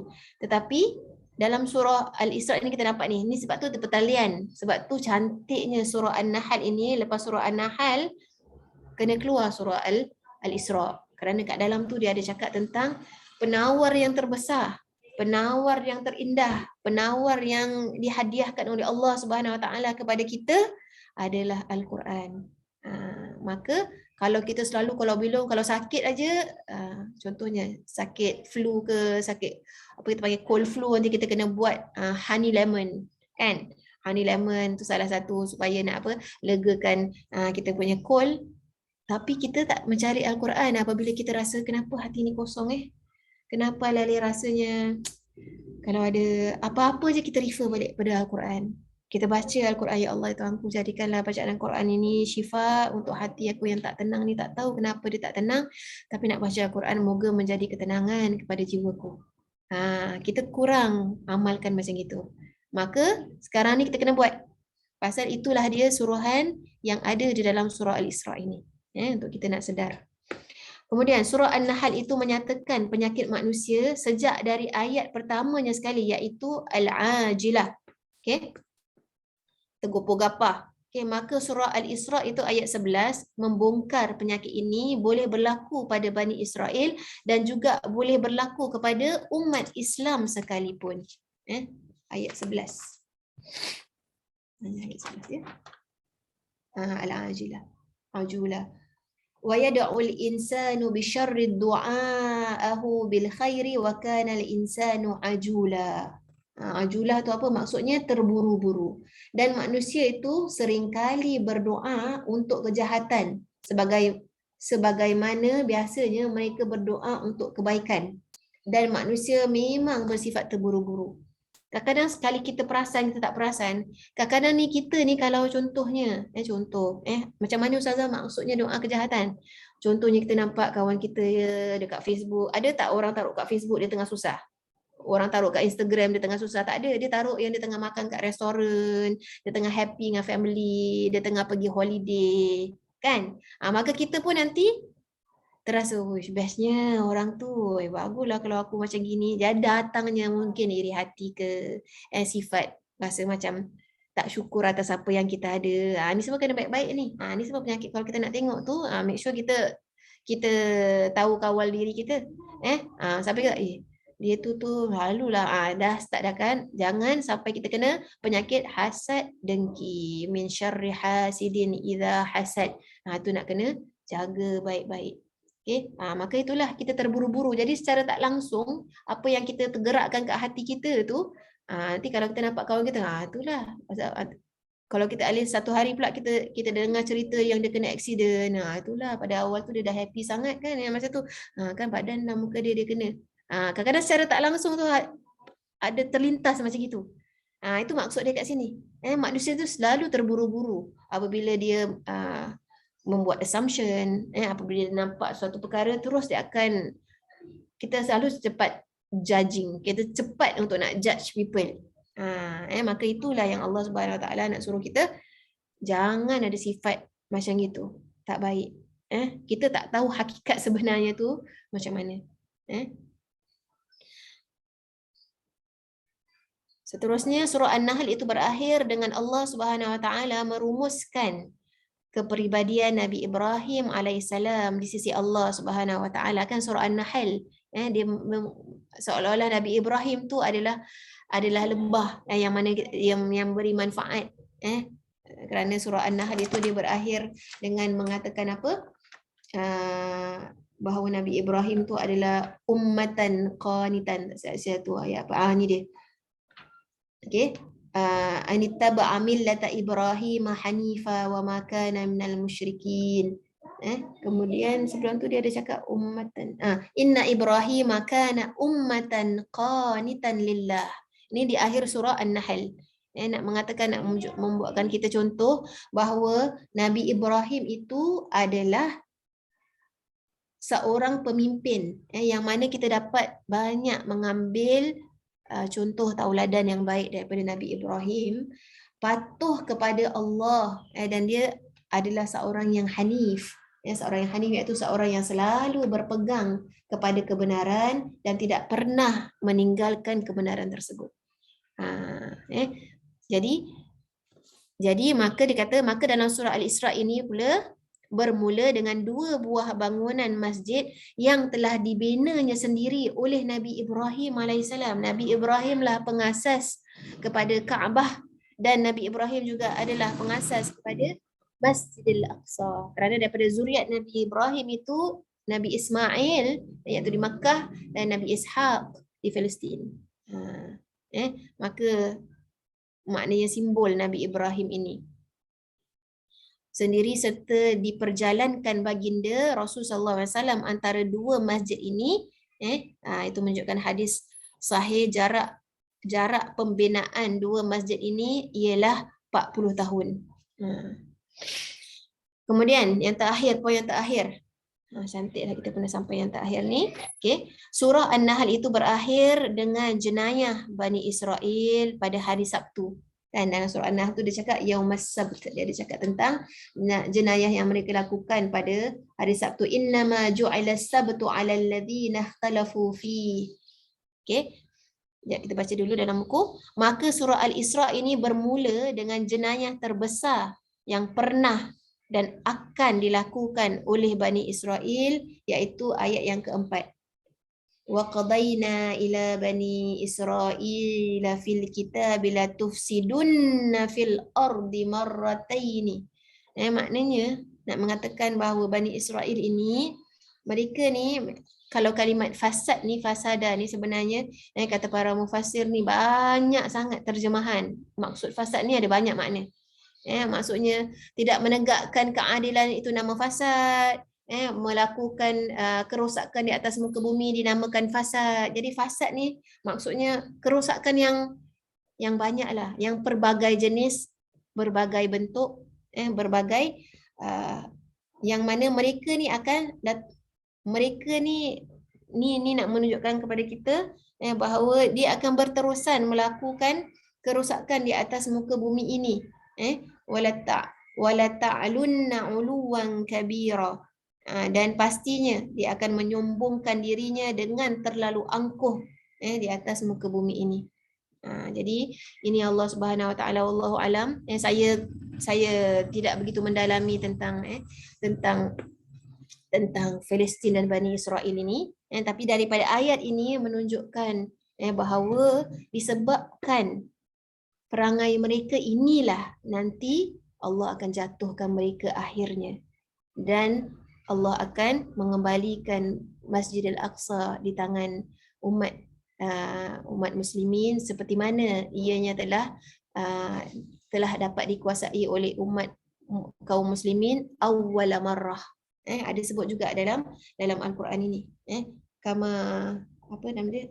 Kama dakhaluhu awwala marratin wal yutabbiru ma alau tatbira. Ini kata ulama mengatakan bahawa nanti sebagaimana umat terdahulu, iaitu zaman apa? Zaman Saidina Umar dengan zaman zaman Salahuddin Al-Ayyubi mendapat melakluki Palestin, maka sifat-sifat generasi begitulah juga yang akan dapat nanti menakluki Masjidil Aqsa di akhirnya. Wallahu a'lam.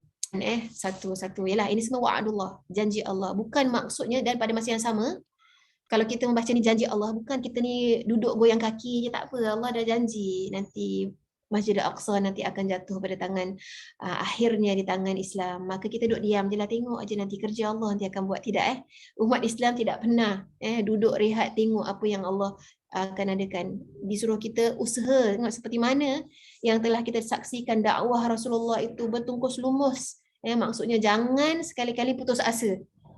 Jangan sekali putus asa walaupun kita nampak macam dah tak ada harapan, namun letakkanlah harapanmu kepada Allah, terus buat apa tanggungjawab kita yang menyokong Palestin, mendoakan penduduknya dan sebagainya. Apa yang kita mampu lakukan, tengok Malaysia sangat banyak melakukan bantuan-bantuan kemanusiaan di Palestin dan sebagainya. Kadang-kadang kita pun korban pun kita boleh buat korban Palestin, tapi dia mahal sikit kerana ada orang buat dalam tin.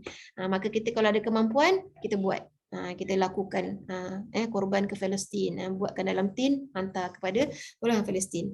Okey, maka semoga usaha-usaha yang kita lakukan itu menjadi suatu saksi kita, yang mana kita juga membuat kontribusi kita kepada masjid Allah ini, Baitul Aqsa. Semoga Allah Subhanahu Wa Taala memberi kekuatan kepada umat Islam di sana, mengharungi perjuangan mereka, kehidupan mereka di dalam bulan Ramadan ini, dan kita harus doakan kepada semua masyarakat kita yang sedang dalam kesakitan, yang sedang diuji oleh Allah Subhanahu Wa Taala. Moga Allah Subhanahu Wa Taala memberi keringanan, moga Allah Subhanahu Wa Taala menambahkan keimanan mereka dan dapat melihat di balik kesusahan itu ada kesenangan yang Allah telah janjikan kepada kita dan kepada mereka semua. Inna ma'al usri yusra, inna ma'al usri yusra.